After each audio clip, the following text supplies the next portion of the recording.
Welcome to the Plague Hive. After a little bit of a hiatus, we're back today with another video, this time about Arakni Marionette. I'm joined today by Ricky, who has come up with a somewhat unusual and kind of new style to play the hero after, over the last couple of months since the Hunted released, the predominant style of play for Arakni Marionette that has kind of crystallized out has been the dagger-heavy list as pioneered by Tom Battaglia or Tao Tao Chu, who have played this type of list to pretty good finishes at some events.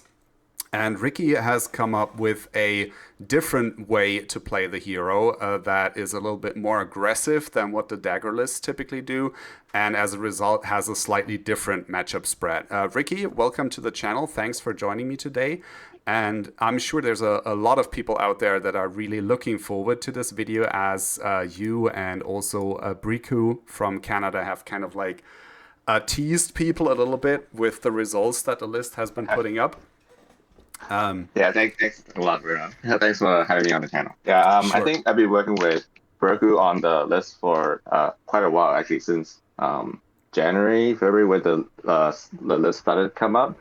And I think a lot of the inspiration came from the ICN winner, like Stephen Marston. Like I think one of the decks he played was more stealth based, and then that kind of gave me a very good idea on kind of generating the deck for it. And I think my friend actually did very well at the HK Nationals with the deck. He got top 8.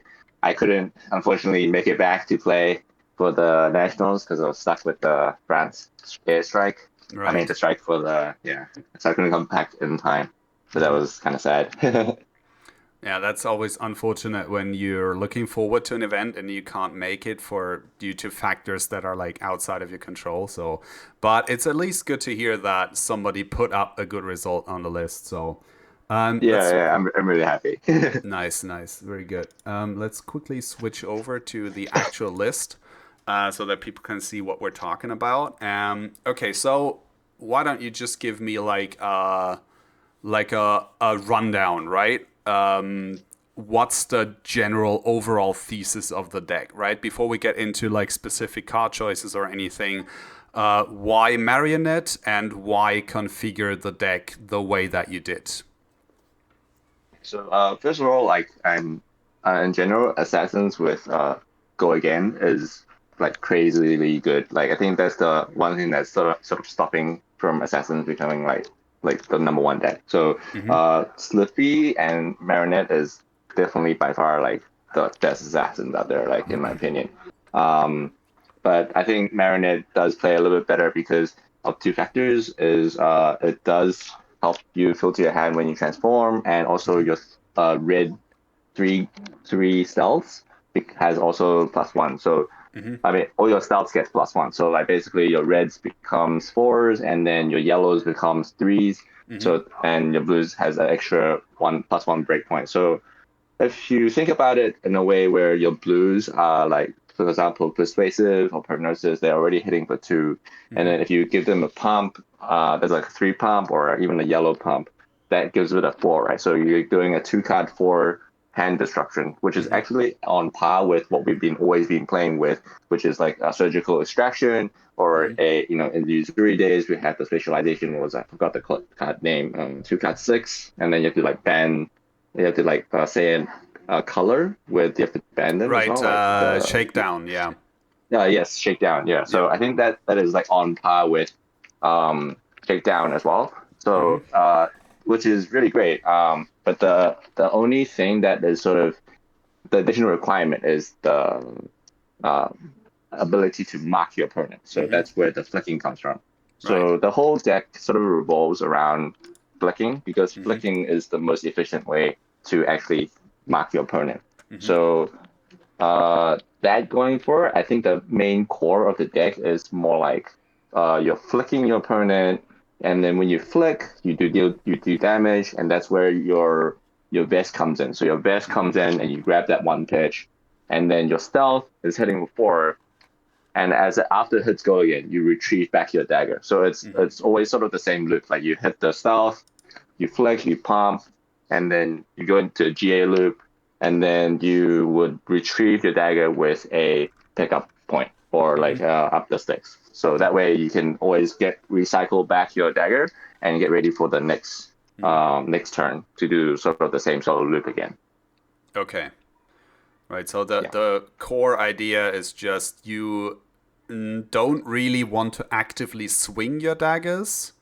I mean, obviously, sometimes, when you have up sticks or you have like a save a bloodshed or something, you do. But for the most part, you're not really looking to swing daggers as like a core piece of your gameplay cycle. Would that be correct to say? Or is it like, it depends, obviously, Yes. we're assassins, so it depends, but overall you're trying to mark the opponent primarily by flicking daggers. Is that like would you say that's the correct thing to say? Yeah, correct. Okay. I think because pitching to a dagger is always inefficient because you're using 2 costs to do 1 damage, and then even if I give you the mark on the stealth afterwards, it's only 2 damage. So it's like it's actually like you're barely on par on the damage side. But I think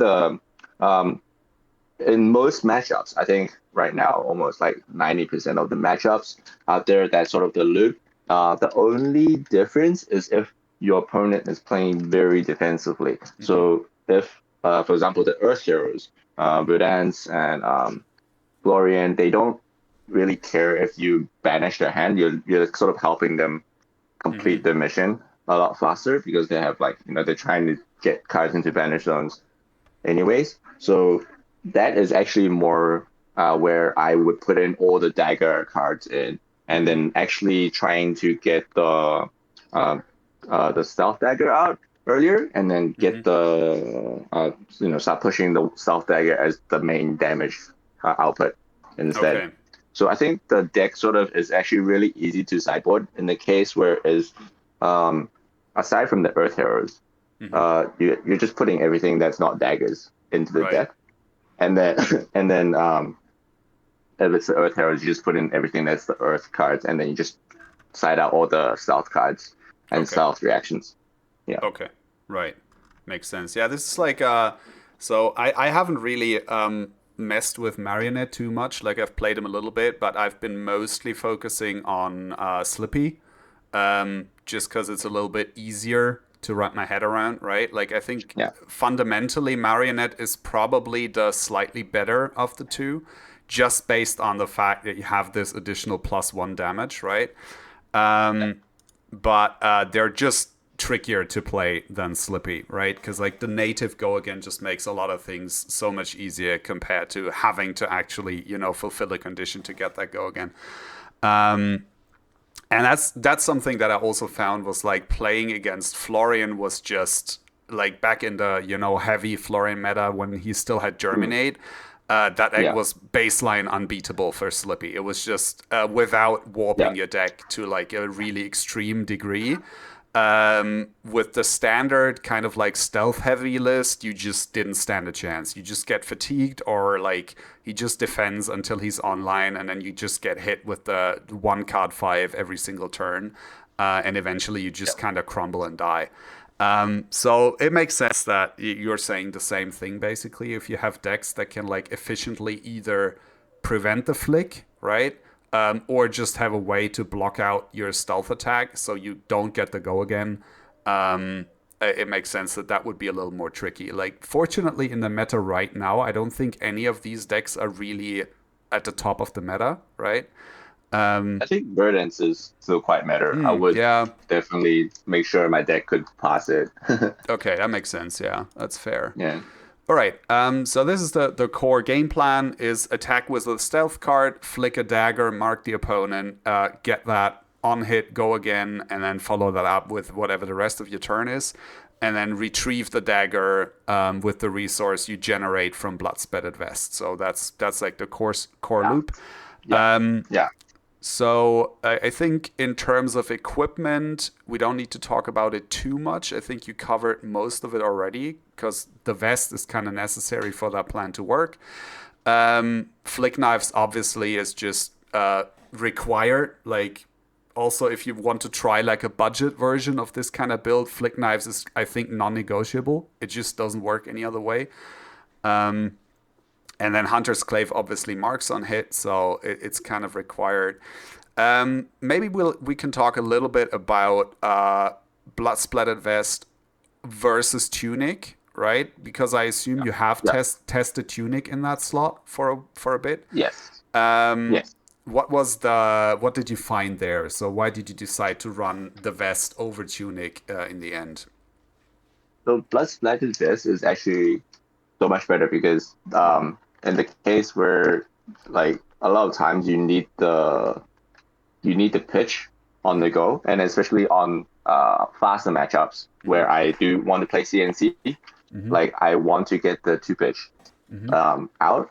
I can actually generate it from the Blood Splattered, and the games don't last 10 turns. So when I play, let's say Syndra, the game only lasts five turns, and it won't last more than 5 turns.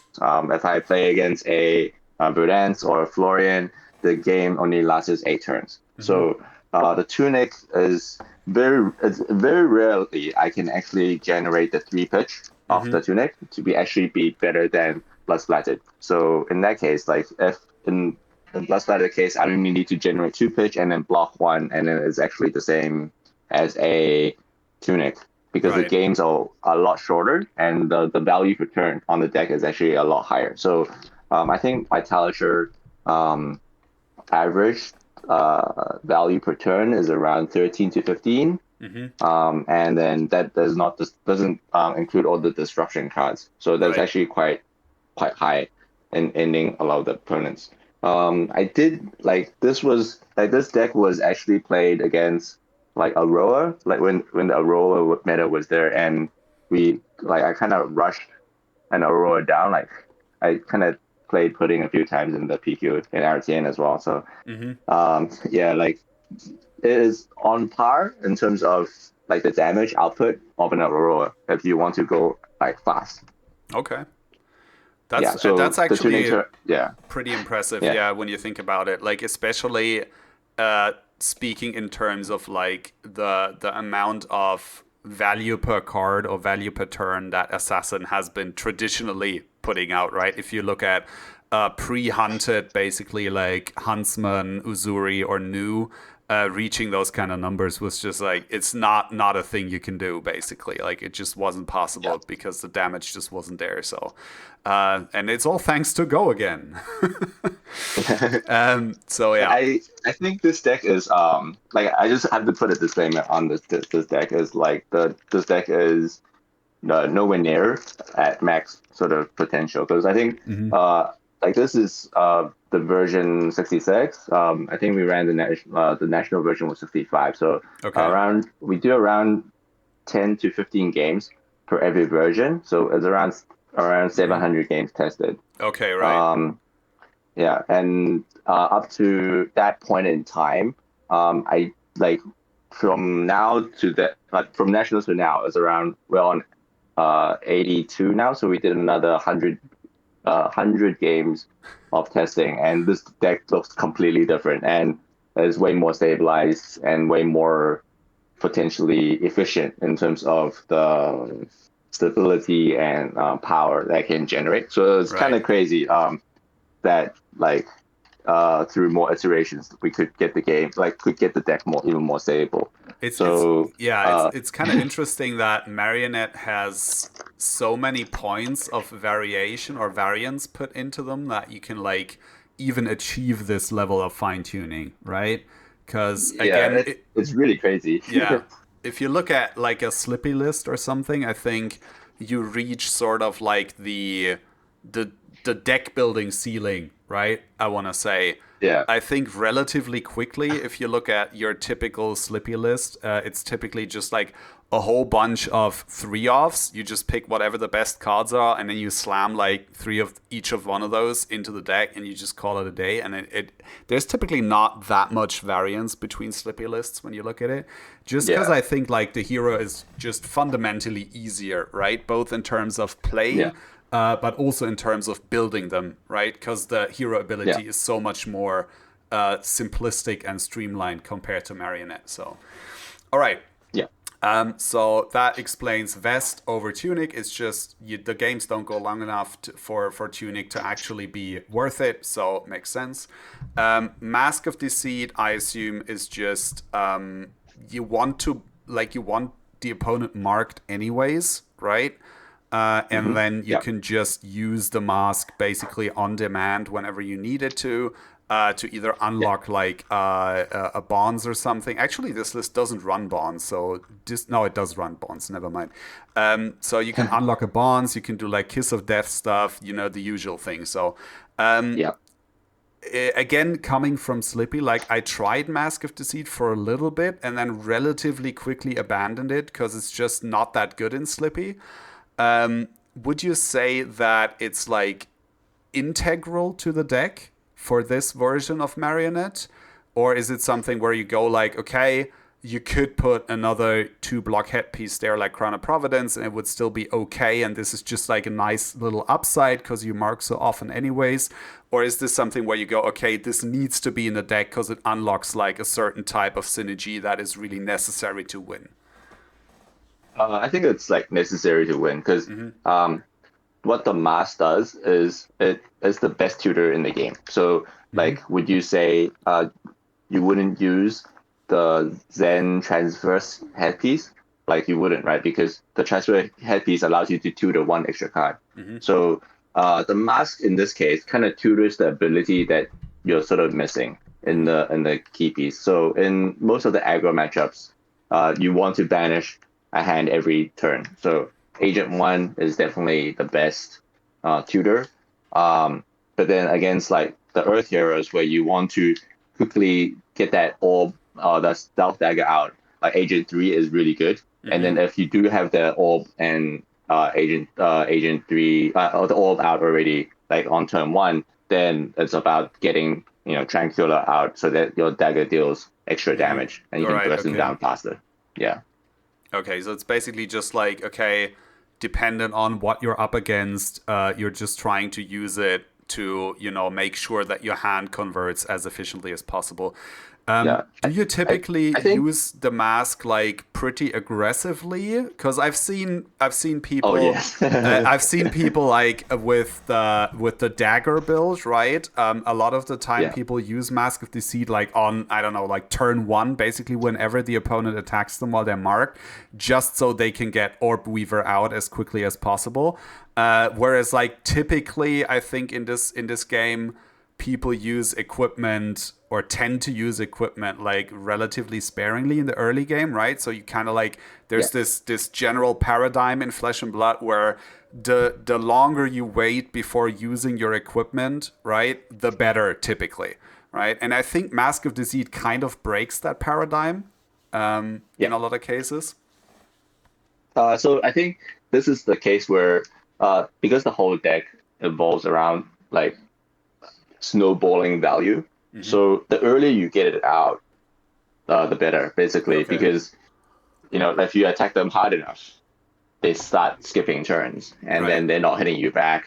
So you have a life lead to begin with, and I think the like why I find this deck a little bit more easier to sort of play around with is because this deck doesn't really need to block. So Okay. yeah, like I think one of the key points you gave me before was that like why Aurora was so good in the Aurora meta was because Aurora can efficiently use all her hand. Like every time she draws 4, like she can Arsenal 1 or she can just play out all 4. Like it's really flexible. And um, that was sort of my key sort of ideology was to make sure I can play out every 4 hand cards when I draw them. And so that allows me to not necessarily block at all and also not keep an arsenal if I don't like if especially if your opponent starts to disrupt you. So like let's say Right. like Florian, they do plow unders, but you can't stop plowing, but you can stop a plow under by not having an arsenal, right? Like you Yeah. can Yeah. stop a command and conquer by not having arsenal. Yeah. So in that case, then I don't actually have to get disrupted by additional 3 value, and I can actually push that 3 value in his face like every single turn, like, Right. and that will allow me to actually, as long as my deck value has enough, like burst him down before he can actually kill me. Right. Okay. So basically, the Yeah, idea is you don't block, they don't block, and then if your average value per card is higher, you win. Right. That's kind of like the yeah, the yeah, core idea there. Okay. Right. Makes sense. exactly. Okay. And then last piece of equipment is Snapdragons, which I assume comes in over black ticks just because you don't have that guaranteed go again on your stealth cards. And then Yeah, sometimes for yeah, like a very obvious kiss of death line, right? Where you just go like kiss of death while you're in Agent 1. So the opponent knows if they're not blocking this, they get hit by the agent twice. So you need the Snapdragons to actually convert the go again there. Okay. yeah. All of that makes perfect sense. So in terms of like sideboard equipment, also very easy. There isn't any. Yeah, there isn't. So which is like, I mean, for most of these pieces that makes sense, but sell me on going AB0 into everything. Like Wizard, Rune Blade, you don't care. You never play Arcane Barrier in this deck. Yeah. How does that Okay, work so out? Like, is it again the idea that you want the games to be over so fast and you want to convert every hand offensively, you just don't need the AB? I think for like the worst matchup for zero AB is Kano. Mm-hmm. And Kano, I'm just sort of adopting like Killer Fox's ideology. I just don't see it. Like Right. I'm just gambling on that I will not face more than two Kanos in one tournament where I play 10 games. Okay. So in that case, then I think it's okay. The AB is actually better. So if I actually play two AB and I play against Terry, who actually was a was a Kano main before I converted him to play Mario, was that we actually tried different versions. So like we Mm-hmm. played from zero AB to three AB, and Mm-hmm. we ran multiple tests on basically the win rates at. There's actually no difference between two AB and three AB. Okay. Yeah, but um, the win rate for two AB and one AB is also very similar. It's only around like 10%. It really depends on whether they high roll. But if they do high roll you, it's like your chances of winning is very slim anyway. So you might as well Right. just go with one AB. So actually, for a long time, I ran one AB, and I think Broku's national list actually ran one AB as well, Mm-hmm. because he really wanted to play like make sure he could play a Kano. Yeah. Um, but eventually we took that out. Like I took it out for like outlets because I could like I could foresee that we wouldn't have any Kanos in our nationals, Mm-hmm. and I think I was quite right. We only had one out of like 90 people, so like Okay. Right. yeah, there was no point in playing any AB at all, and I was really glad I ran zero AB for this Yeah. case. And then for the other heroes, so like Verdance and Florian, Mm-hmm. if you start pitching into RC, like each blue card that you pitch is only blocks for 3 value, but when I hit, it's more than 3. Right. So I'm actually losing value every time I block.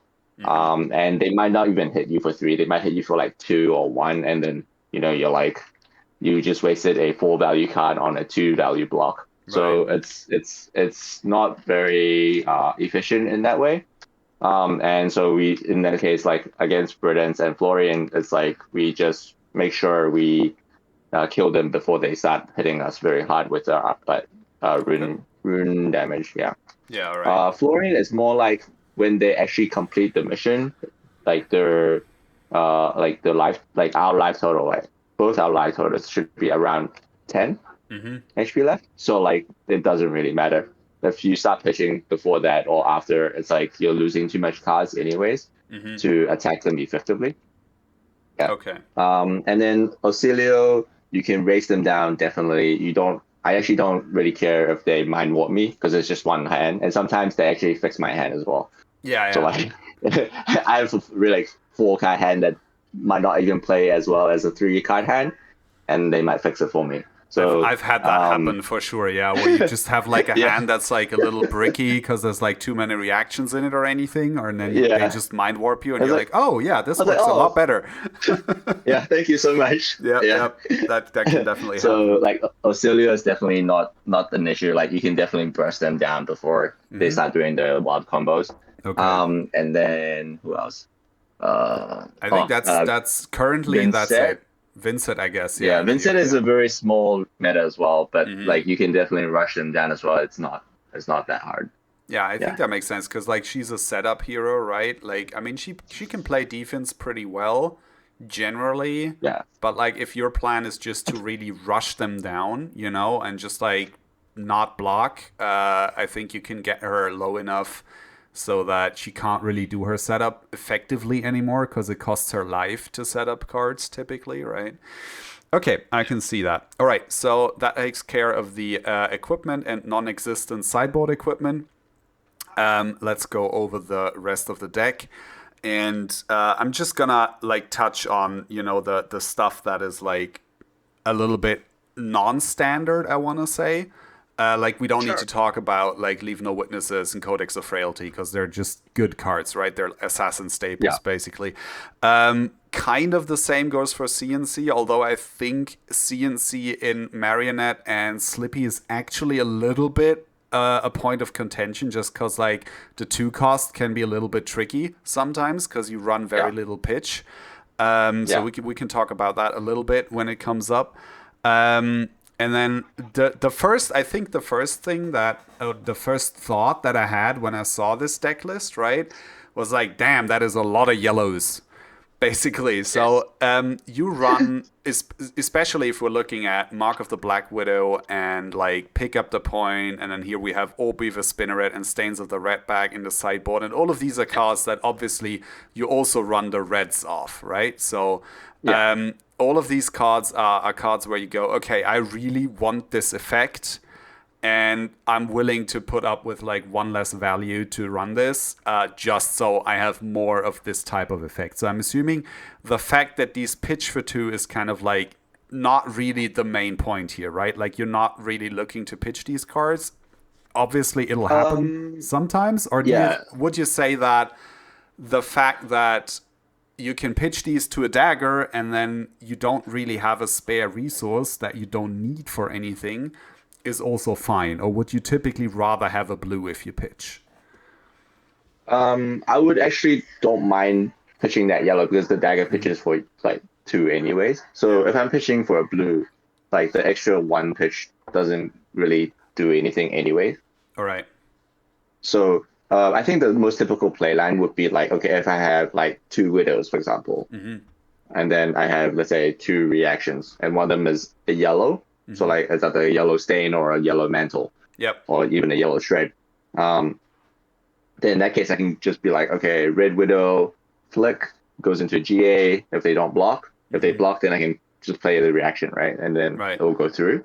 And then I can push to a dagger to set up another mark for a dagger, which they have to block. If they don't block, then I can play the second widow out. Right. Yeah. So the whole playline would be actually more effective because if I already have 2 reactions and 2 widows, and one of them is yellow, I actually would play the yellow first because the yellow actually requires me to play a attack reaction to go through. Right. So like, because the yellow on flick is 3, is Yeah. a 3 damage, and then with, let's say, a stain, alternative go again, like conditional go again on the mark, they have to give me 2 card hand already. So if they don't block, then that's 1 card less. So that actually generates me like a high chance of hitting the second widow and the second mark. So I would actually play in that. So like the color sequencing of the widows or the destruction also matters because it allows you to play more effectively into disrupting your opponent. Basically. Okay. Yeah. So you kind of want to, when you have the choice, you kind of want to start with the yellows over the reds, basically, and then keep the reds for Yeah. like, okay, right. Yeah. So in But then the if I don't have reactions, I'll go red first, basically. Yeah, okay, makes sense. Because then Yeah, they need to, because then the breakpoint actually matters because they need to give you like a D-react or more than one card up front, basically. Okay, yeah, makes yeah, sense, right? So the idea is if you're coming in without reactions, you play the reds. If you're coming in with reactions, you start with the yellows yeah. because they go up to a breakpoint through the reaction, anyways. Okay, yeah, Mm, I can see yeah. that. Yeah. Um, And so the yellows actually go pitch. Like the only thing that would really pitch into is like pick up the point, right? So pick up the point requires one pitch. yeah. And from if that requires a yellow pitch to go into it, so I have one floating, right? If I flick the dagger that I just retrieved, I would be able to generate the extra pitch from BSV. So that way CNC can actually play out. So like the worst case possible is, I demand an extra pitch and I require two pitch to play CNC, and I can still do it with one yellow. Right, okay. Because of the Yeah. blood splattered vest, yeah. Okay. Yes. So you would basically like play pick up the point, pay for the retrieve, flick the dagger immediately again to make another resource, and then follow with the CNC. Okay, Yeah. that's a pretty clean line, yeah. Um, Yeah. okay, so and then like you already said, basically, if you're playing against like an aggressive deck, right, like a Syndra or something, you take out the dagger cards and you put in like the stealth stuff. And then if you're playing against a more defensive deck like a Verdance or a Jarl or something, you would take out some of the stealth package stuff like the stealth attack reactions, and then you put in the dagger card. So you put in like your extra orb weavers, you put in your extra like upsticks and scar tissue and stuff like that. Yes. Correct. Okay, right. So, and that sort of like fixes the sideboarding basically by itself. Okay, Yeah. let's see, what else do we have? Like, I think the rest of these cards are relatively self-explanatory for the most part, based on like just what the deck is trying to do and what assassin cards are generally doing, right? Yeah. Maybe we can talk about Exposed and Schism of Chaos a little bit, because these are Sure. like non-block blues, right? So they're like a little less Yeah. flexible. I suppose if you never want to block in the first place, that's fine. Yeah. And you don't really mind that they're not blocking. And Yeah. Exposed is sort of like, I want to say like a 3 value blue, maybe. If you're like, you get the +1 from itself, +1 from Marionette, go again, which is worth like 1 or 2 points, right? And then maybe you're converting an on hit that way. And it works on CNC, which is kind of cute, right? You can use it on anything like daggers, leave no witnesses. Like this card is basically impossible to brick.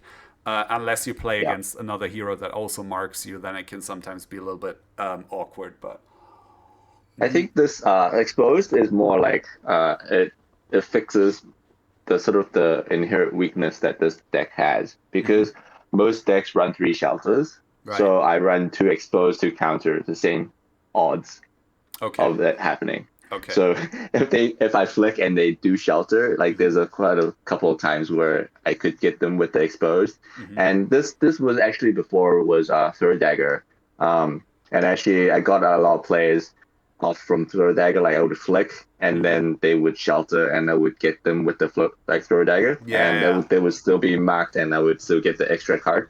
But I think eventually I ended up using exposed because we were like I was flicking too much, and then I would sometimes end up with no daggers. So like right, the expose is great where I just attack with like, for example, like a widow with no dagger, and it's really funny because most players would be like, oh, okay, maybe you just have a brick hand and you can't do anything, and yeah, it becomes an exposed mantle neck into agony or something like that. It's like fucking right. crazy, and then yeah, they would lose like a lot of HP from that. So yeah, that's a really interesting play line from exposed.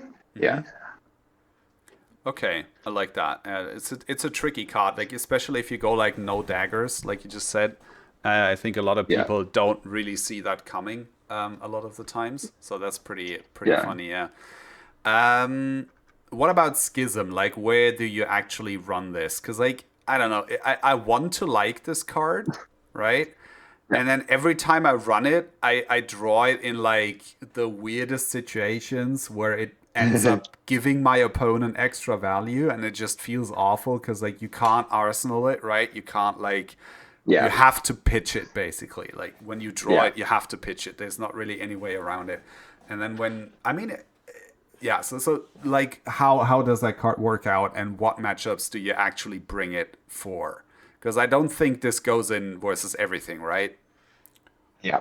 So the schism only works against Earth heroes. Mm-hmm. So I only play it against Earth heroes, and all the other heroes I side out. Okay. Because against the Earth heroes, it's extremely good value. Like there's a pitch, you get extra card, and it's very, very likely that they have an arsenal that is a D react, Mm-hmm. or like in Verdant's case, it's most like a Burn Bear or something like that. Mm-hmm. So they would have an arsenal ready, and you can definitely play this out because against the Earth Heroes, I try not to keep an arsenal anyways. So Right. when I do get it and I don't block, then it's like, okay, I can definitely get extra value from this, like extra card value. Mm-hmm. And if I get attacked with spelling, then I actually don't have any card loss. I still play with a 4 card hand. Right. Um, Okay. yeah, so that way I can sort of lead additional value from this blue pitch. Mm-hmm. And it's yeah, I think it's the only card that is really good against Earth Heroes. And actually, when we tested against Kano with one AB, it was very good against Kano too because it Mm-hmm. shuffles the deck. Yeah, So that's like, yep. yeah, I think that would be the only 3 cases I would use it, and Mm-hmm. the other cases I would just side out. Yeah, it's fun against heroes that try to pitch stack against you, like Yeah, a Jarl, right? That's just playing very yeah, defensively until they hit like their Oaken Old pitch stack, and you just go like, yeah, nope, that pitch stack is gone now. Like, good luck trying to find those Oaken Olds together with diffuses. So yeah, I can see it in that. Like, I it think just it I just think was a little bit too unreliable for me. I think was the problem I no, had because with I it. think when you try to test it on a slippy deck, Yeah. you're running a lot less Mm-hmm. dagger cards. When I run against the Earth Heroes, I run a lot of the dagger cards. Mm-hmm. So when the Schism pitches it's most likely going to be one of the dagger pumps Mm-hmm. or something that can be used. Like I could pitch into a dagger or something like that, and there Mm-hmm. will always be a GA into it. So I Mm-hmm. could definitely be able to use whatever comes into my arsenal Right. afterwards.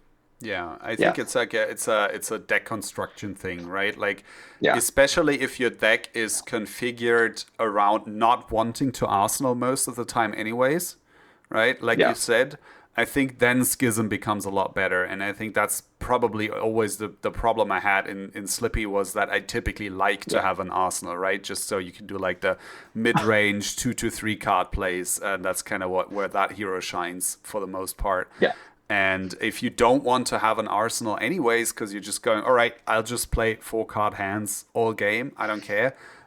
Then obviously Schism is always live, at least for you. And yeah. then, yeah, it becomes better. Okay, that makes sense, yeah.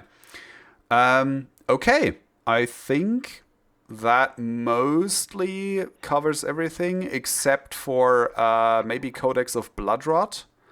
Yeah. Because that kind of doesn't fit neatly into either a dagger or a stealth package, right? So how does that, like, you're running the full 3 copies of it, one of them in the Okay, sideboard, so but all of them are in the deck. So how's your experience with that been? just to clarify, the inventory and the main deck isn't how I would sideboard it. It's Mm-hmm. not. It's not. I just kind of like put it out as deck construction, easier for me to see what cards are being used in what matchups. So Mm-hmm. it's not really like the suggested sideboard Right. Okay. for each matchup. Yeah.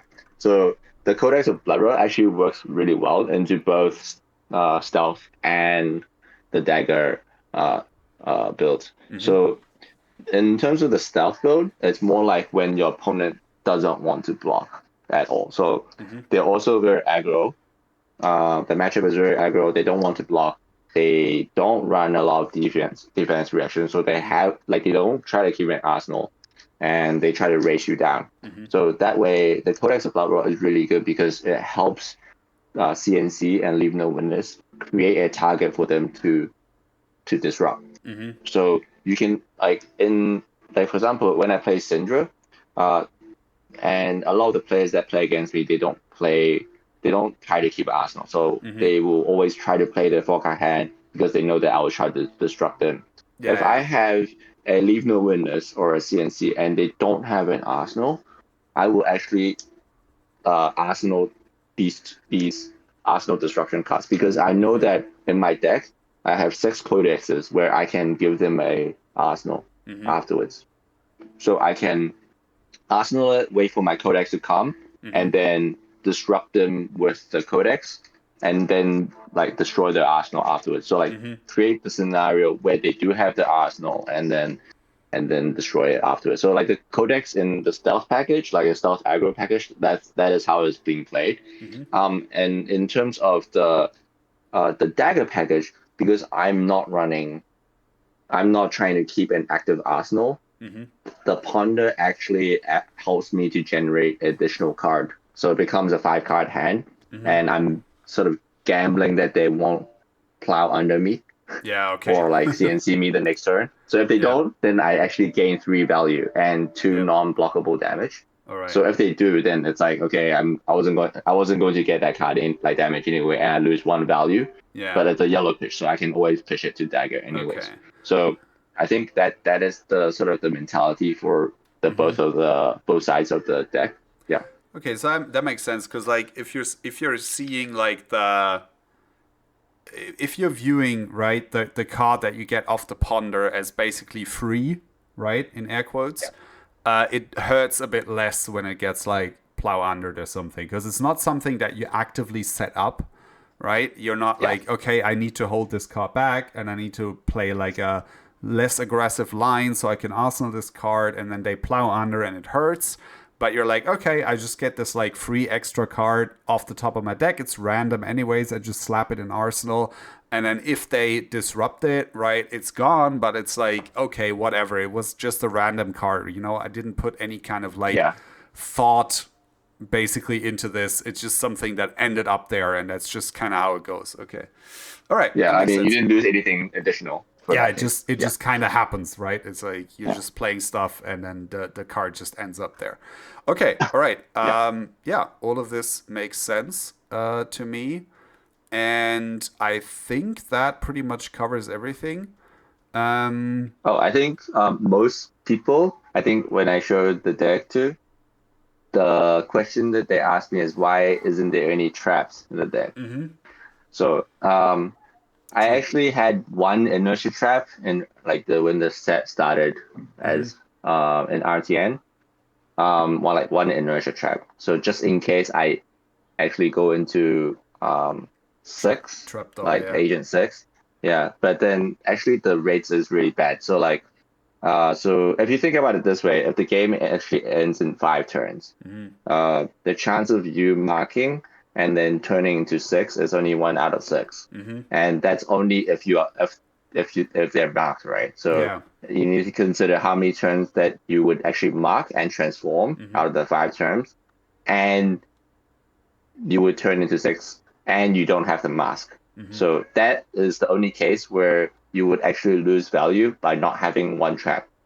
But in the other case, where in 5 turns, if I had 1 trap out of 60 cards, there's like at least 33% chance I would get it into my hand in the first 3 turns, where that trap does nothing in terms of me trying to attack them. So that is what the reason why I don't have 80 traps within the deck. Right. Yeah. Okay. Yeah, that makes sense. Yeah. Like that's also, I think one of my initial issues I had when I tried playing Marionette when they first came out, right, was like rolling trapdoor, and it just sucked so much to roll the 6. Like I used to play Brood, and I was like, yeah, I love rolling 6s. This is the best. And with Marionette, it's just the worst. Like most of the times, you don't want to see trapdoor, right? And then I also had a bunch of traps in the deck, and then every time you draw one of those traps, like, I mean, the marking traps are kind of okay. They're not too bad. But then they sort of like, you start playing these three value hands, right? Because like you had to use the trap to mark the opponent on their turn, so you go into your turn with like a 3-card hand or something, and it's like the output just wasn't all that good. So I can see just completely cutting the traps. Maybe one extra question would be like, in terms of like overall strategy, right? When you have the choice, Yeah. do you try to end the turn with your opponent marked, or is that something that you generally try to avoid when possible? So do you want to actively flip into agents, or do you want to stay in base form as much as possible? Oh, you want to flip into agents as much as like you want to end with Okay. mark as much as possible. Okay. All right. So like if I had the case where I have additional two pitch, where let's say for example like a reaction, let's say like shred or like mantle, I might just pitch it just so I can get the dagger to hit. Especially if my opponent runs shelters or like carving breeze, because if they mark, if I end the turn on mark, it's like I would actually take one less chance that the shelter will be able to flick, like prevent the case. So I think the deck, like I think the sort of gamble every time, like when you flick, is like, okay, do they have shelter? And then if they do prevent your shelter, is there a backup plan to sort of play around it? So I think Right. that is like the hardest part with this deck. I mean this deck is not easy to play at all. Like I play like from 300 games to 600 games, I was still learning new play lines almost like every like week. So it was like it was very interesting. Like the mentality of actually when you every time you flick, when do you flick is also very important. For example, like if I play a pain in the backside and it gets blocked out, and I'm holding a widow in my hand, I would flick on the pain in the backside rather than playing the widow and then flick, because if I flick off the pain, then I can see if they have the shelter or not, and then Yeah. I can sort of readjust off it rather than playing the widow and then realize that they have the The shelter, shelter. and Yeah. yeah, and then I don't get the mark off the widow, because then Right. I can play Okay. something else, right? I play if it's like prevented, I can play like kiss, or like Yeah. I can Okay. play Okay. infect. Yeah, You just have yeah. more So options that way, or maybe they just don't use the shelter in the first place because like they're not sure yes, what you're gonna follow it up with. Because right now it's just a pain in the backside, so just like hidden yeah, information, right? So yeah, that makes sense. yeah. Like that's a key Yeah, and part sometimes you of. just want the extra pitch, right? So Hmm. like they don't know what you really want to do. Like, do you Yeah. want to get the extra pitch, or do you want the to mark them? Because Yep. it's just Do like you? a either a retrieve, pick up the point, or pin in Hmm. the backside. It has no immediate threat to the state. Right. Right. Yeah. Okay. And then maybe the last kind of question, or I don't know if you can call it a question or like block of questions, is like, just because it's like pretty important at the moment. Like, how do you deal with gravy? Because like Oh, right. for the dagger lists, right? I think gravy is kind of like a pretty tricky matchup. Just Yeah. because the dagger pumps are kind of inefficient into gravy a lot of the times. So Yes. the very dagger heavy lists kind of struggle with that matchup a little bit. So how do you find that matchup to go like with your deck? Okay.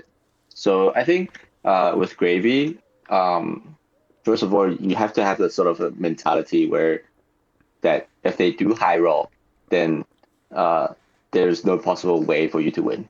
Okay. I think like if they go first, they set up two chumps and one sawbone on the board. That is additional 12 plus 3, that's 15 value on the board on game turn one, right? So you have to additionally clear 15 value off your turn with 4-card hand, which is insanely hard and most likely not possible. So like I would say like the chances of that happening would be like almost Kano, high rolling you Yeah, with yeah. their like magic. So I would have that mentality, like basically if they do run in, then I would just yeah, okay, good job, you won. Yeah. But then Take the if it's loss like and like, yeah, move on yeah, basically. Yeah. Yeah. So I can't speak for much for the dagger build because I've tested on the dagger build on even on my most aggressive dagger build, and it seems to only have like 50%, 60% win rate into Gravy Burns. So I'm not sure. Maybe like like Kashi, they have like a lot higher win rates with the dagger build, and they can pivot it a little bit better. But with this build, I'm actually running stealth into the gravies and try to control them as much as possible. Because the way I see it is the gravy bones, they're a tempo deck. So they're a little bit like, to me, they're like a little bit like Enigma. They're like, they try to set up, they get the ball rolling. Once you start snowballing and you let them go out of control with the, allies, with the gold, then, the game is sort of over. Yeah. And the more allies they have on the board, the more likely they're going to sort of try to block you out and then stall the game as long as possible. So like my general strategy is sort of going like trying to clear as much allies as possible, and then when they're around 10 HP, just face them down. Okay. I think one of the most uh, problems that I see, like my friends or even Terry, like when they started playing this deck against Gravy Burns, is that they have the mentality of trying to always clear the allies first. So it's like I think we got into the idea like from Enigma, it's like we have to always clear the allies before attacking the person. So with Gravy, it's more like uh, you can always hit the person first. And that is very interesting because you can always, like with Mario, when you hit the hero first, you can always GA off it. And if you can actually hit through. So that will allow you to create the go again and then allow you to clear the ally afterwards. And the ally might not be doesn't need to be cleared this turn if they don't have a lot of hands either. So like if they just have like even like a rigor mortis or even a soulbone, that doesn't really need to be cleared this turn if you can actually banish off 2 or 3 of their hands this turn. Yeah, because then they can't really do much anyway. In terms of setup, they can probably just play that soulbone and then attack you for 6, right? But then you're attacking them for like 10 and disrupt 3 cards, so the value is way higher, and they sort of stop there, right? Right, And then okay. you can wait until your go again to come, like pin and backside or retrieve, to come and actually attack and clear off the allies afterwards. So Okay. yeah, and also Chump doesn't also necessarily will open up because Chump requires them to discard a hand, right? So in that case, if you're already presenting, let's say, like an agony in the face, and you have Widow or Agent One, that you're already going to ban, like it's for sure that you're going to banish 1 or 2 cards off the hand. It's very unlikely they're going to open Chump because they don't know if you're going to attack the second time anyways. So they will have to discard an additional card just to tap the Chump, and they can't attack you with the Chump afterwards. So the Chump is also like not necessarily like, oh, I see it, I have to clear it straight away. It's more like I can wait until I have the turn to clear it, like I have to go again to clear it. Right. And then, but if I have like a high disruption value into the face, then I would do that first. So it's more like you sort of have to weigh out your hand. And I think with Gravy Bones, I don't keep an arsenal. So not keeping an arsenal is very important because that way the boats don't generate value at all, and Yeah, you you don't are get blown incentive. out. Yeah, you're also incentivizing them not to hit you for 8 and only hitting you for 7, because hitting for you for 8 requires 2 blue pitch, right? And then they're gonna hit you harder. But if you don't have an arsenal, they can just pitch anything, and they will hit you for 7. Right. But they will require more hands, right? So they will try to filter out that hand more like that, and then like especially if you don't keep an arsenal every turn. If you don't keep an arsenal every turn, they're not going to try to hit you for 8 go again because it requires more push, unless like the hand actually allows it, right? So yeah, that is sort of my like learning so far into Gravy Run testing. But I think yeah, this deck is not as stable as I would like it to be. That's why I think after like another 200 games into testing, like this deck is like very different from what it was for nationals. Yeah, so It's kind of crazy that the iterations are like still like there's still meaningful changes after like I don't know 500 or 700 games or how much testing you've done like that you're still going with okay.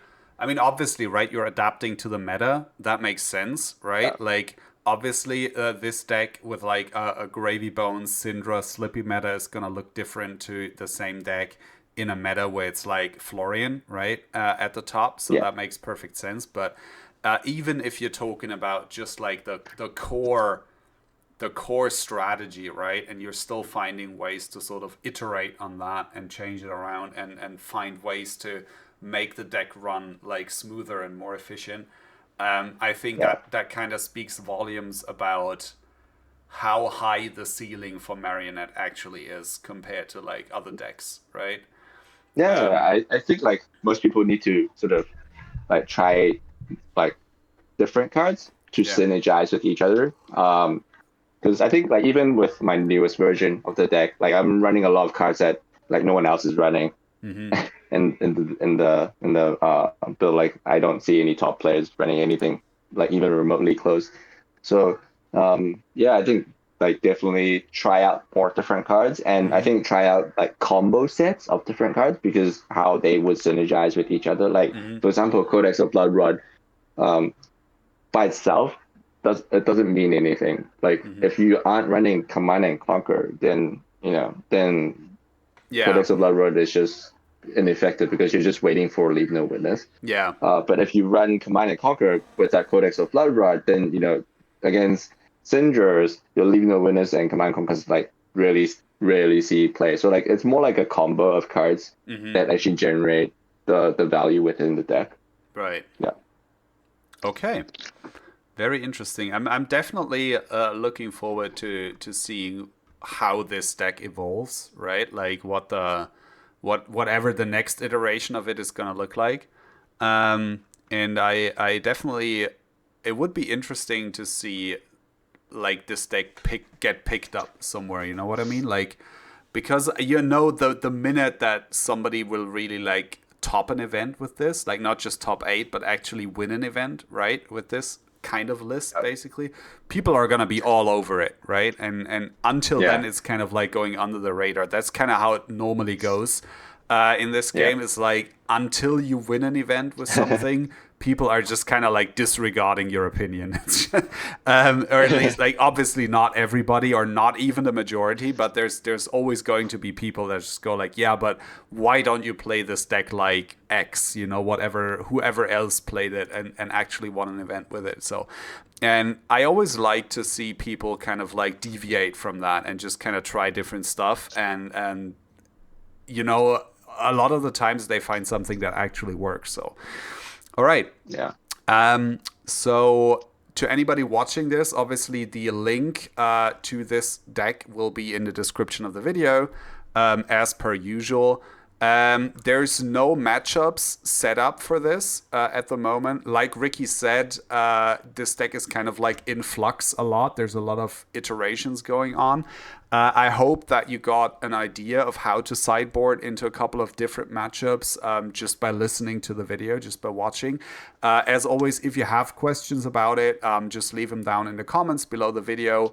Or you can find both me and Ricky on the Assassin Discord, the Spider's Web Discord. I will leave a link to that in the video description as well. So you can come join us and you can ask questions there.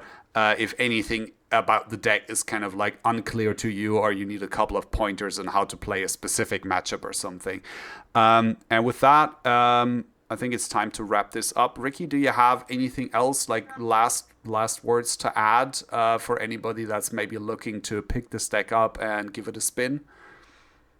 I think definitely take this as a starting point because Mm-hmm. then like I did think this chain like deck like currently from now is already like huge differences already from the deck. So definitely take it as a starting point. But I think Mm-hmm. it's quite effective already into a lot of the matchups. I think your worst matchups is actually Mario itself, because Right. like Tata's decks, like you guys run a lot of DBs into the deck. It's actually quite hard for you, like for us to win. Like a very defensive, disruptive deck. So it's really hard for that to actually happen. But then against other decks like ninjas, like if Ira runs like 15 or 19 degrees, it's actually not a problem because they don't disrupt you back. Right. Yeah, I think the worst matchups would be definitely Kano, Mario. Prism is also quite a 50-50 matchup. But then the rest is like the board is actually quite good in that case. I think Gravy is like definitely 80% win rate. Okay. Florian Verdance is like 80% win rate. And then like Syndra, I haven't lost a Syndra game at all. Like even against the best players in Hong Kong. So like that's quite good. Yeah, I think that covers most of the meta. Yeah, like Slippy obviously is gonna be Yeah, favored in this kind of list just yeah. because they give you the free go again. And this Oh deck yeah, is very actually favored. relatively stealth heavy, so you can actually benefit from that. Yes. So it's just Yeah. basically you're just playing a better version of their own deck, which is kind of Yeah. and you start at 2 extra life, so it's I yeah. think last PQ I played two Slippies and I finished the game with 20 HP. Yeah. Yeah, I think I'm one of the reasons why there aren't a lot of Slippies in Hong Kong. If there's small events and they see my name, they don't Right. They like don't there's they gonna don't generally be less. they don't bring Yeah, Slippy. there will be Okay. generally less. Yeah, Yeah, makes yeah, there's sense. generally less. Yeah, from the Slippy plays. Okay, Yeah. cool. All right, again, thank you for joining me here. Thanks for sharing this deck and this like vision of the deck. Like you said, the current version that you're working on already looks different to this, but I think this is enough of like an idea of like the core thesis of the deck for people to figure out what you're trying to do, and then just kind of like you said, use that as a starting point to iterate and sort of like get their own version of it, basically. All right. Thanks for being here All right, thank you, and Bruno. see you guys in the next one. Bye.